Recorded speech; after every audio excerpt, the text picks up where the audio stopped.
Formula Sim Racing heads to the Circuit Paul Ricard for a second year, playing host to round 5 of the championship. This circuit features a massive variation of corners, including the ever-tightening La Bessette, the tricky turns 4-5 complex, and of course the famous Mistral Straight, which is broken up by a chicane. Once again, Jerne Simoncic took pole for ACR, just ahead of Janos Brakshock, surprising everyone. 0.06 of a second off made his first front row start well earned. Costa qualified in third, ahead of Panzer and Burlak, with the top 5 overall being separated by less than 1/10 of a second. Sander Kalash saw out a good session to qualify in 6th, ahead of Michele D'Alessandro, who struggled. Darren Rojek stands in for Martin Gosby and made an instant impression by qualifying in 8th, with Lukashek and Burakov rounding out the top 10. Mohamed Patel just cannot seem to get his qualifying right at the moment, and qualified in a lowly 15th, whilst Tom Oldenmenger makes his WC debut, starting from the pits along with Michi Hoyer. As the lights came on, expectations were high for Jerne, with a 5th win in sight. Lights out, and Simoncic's launch was good, whilst Costa got alongside Brakshock. However, he got it all wrong at the first chicane, and both ran wide. The Constantina effect resulted in Patel and Michaels further back making contact in avoidance. Birakov took full advantage of the chaos and was already up to 5th, immediately setting about challenging Kalash for 4th. The Estonian tried his best to defend, but he was forced to yield.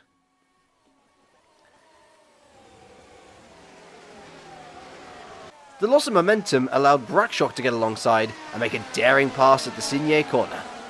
Further back, a move on Patel did not go to plan for Lukashek.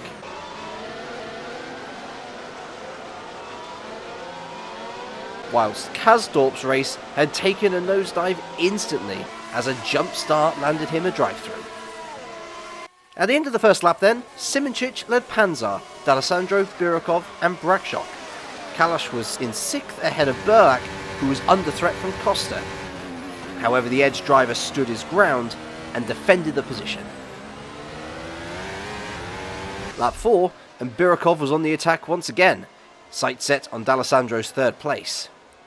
With the use of DRS, the reigning champion was easy prey. Birakov had good pace in the early stages, and with a better exit off Signé, he tried a daring pass on Panzer going into La Bossette. But with the inside line going into De Bendor, the Swede prevailed. The Invictus driver was the first to pit, coming in on lap 8 and pitting for a set of the mediums in a hope of an undercut. It worked, as when Panzer rejoined, the Russian was well in front. In fact, Robin was almost jumped by D'Alessandro, who had also stopped early. Simoncic pitted a lap later, and ACR faces looked worried on where he'd rejoin. It was going to be close. But Birakov just about managed it, leapfrogging Simoncic to take the lead. The front drivers were now approaching those who had started on the medium tyre and had yet to stop. A battle that was getting quite feisty. Hoyer managed to pass Pave at the chicane. The flag-to-flag was struggling, and Danny van der Niet sensed an opportunity. Neither driving was willing to yield, and the end result was inevitable. Valeriano had a lucky escape. The Italian's teammate Kasdorp was having a bad day, which came to an unceremonious end when he made contact with Kalash and subsequently parked his car as a result of the suspension damage. Costa had gotten the undercut on Burlak in the pits. However, Burlak almost managed to pass both him and Kalash as they were slowed down by Peo Pave, who had yet to stop. It was a hair-raising moment, but neither Burlak or Costa could capitalise.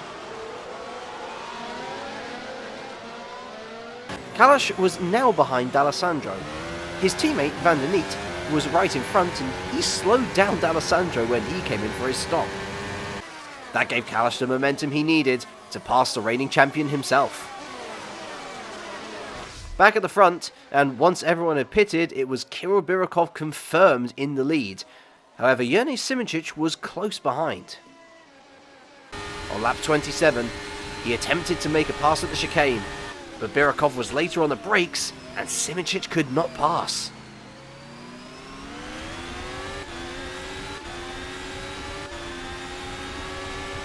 He tried again, but the Invictus driver was not giving up. Neither driver wanted to yield. This was sim racing at its very best.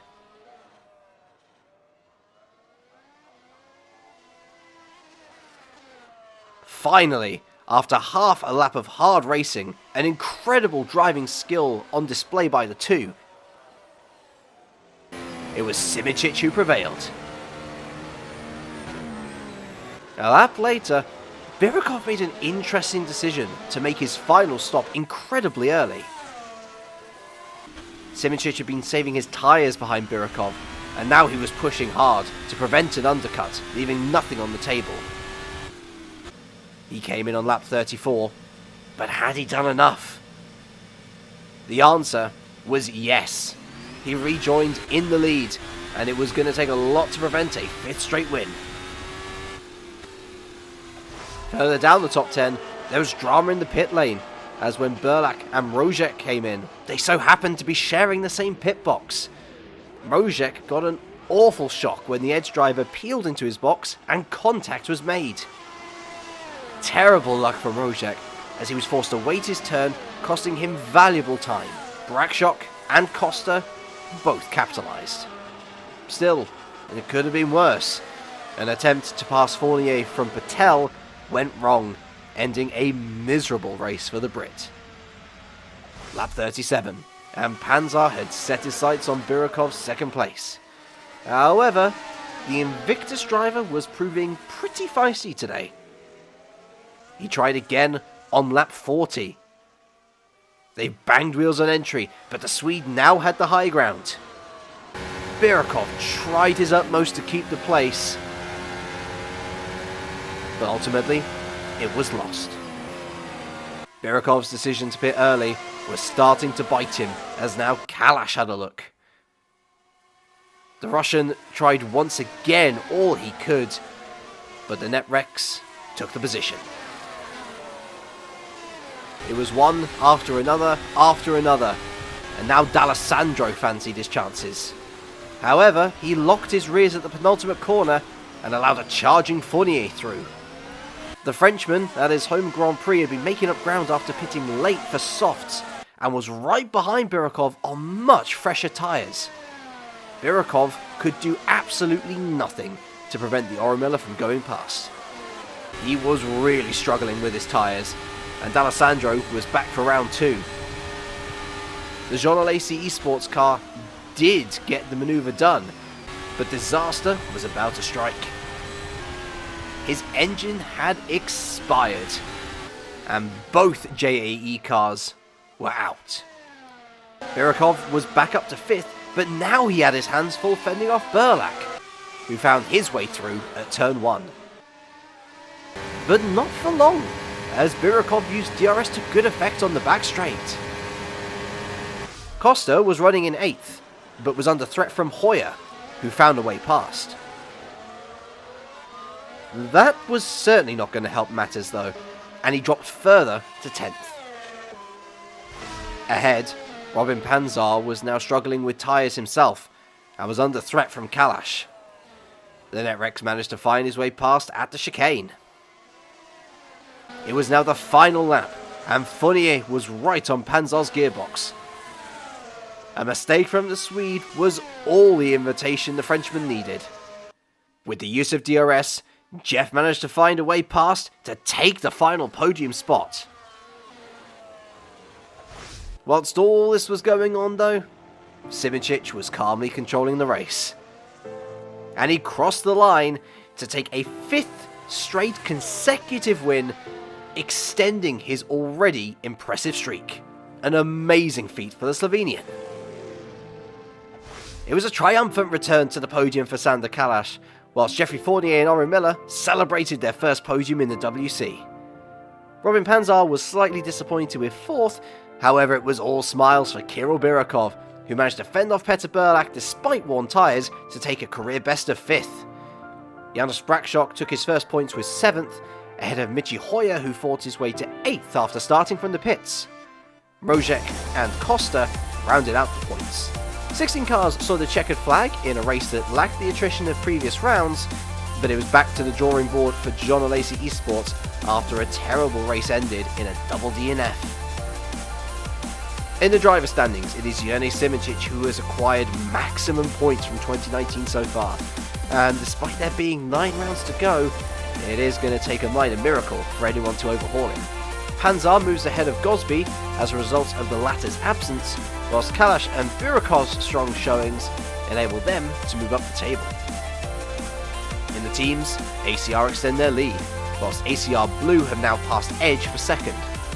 Jean Lacey Esports have lost points to the leading trio as a result of their double DNF, whilst Kirill Birakov's 5th place sees Invictus rocket up the table to be tied for 7th with Ghost Speed.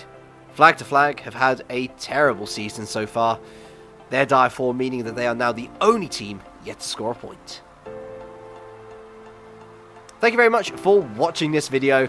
Highlights of the British Grand Prix at Silverstone that took place on the 16th of June will be available soon, but a live stream is available to watch on this channel immediately. Don't forget to like this video and subscribe for more Formula Sim Racing content.